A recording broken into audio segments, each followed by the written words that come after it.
Toy izao ndraiky avana ny teny jaraina zay omenantsika anio. Aza melana raha tsy mivaly ny vavakao.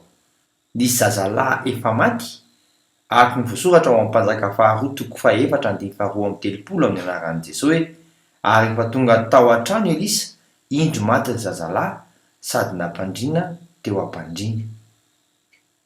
De nivavaka mba hampiverina ny ainy Elisa, araka ny ao amin'ny mpanjaka faharoa ihany toko fahaefatra andiny fahatelo amby telopolo amin'ny anaran'i Jesosy hoe: ary niditra izy ka nirindrim-baravarana tao izy roalahy, ary Elisa nivavaka tamin'i Jehova.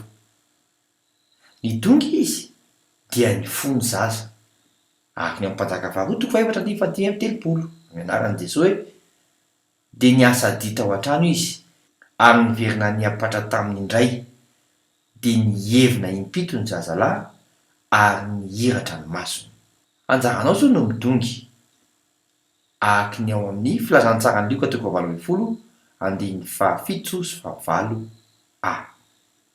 Fa Andriamanitra tsy hanome rary ny olo-boafidy ny va, izay mitaraina amin'ny andro aman'alina, ary moa hitare-dretra fa izy, lazaiko aminareo fa omeny rary ny faingana izy.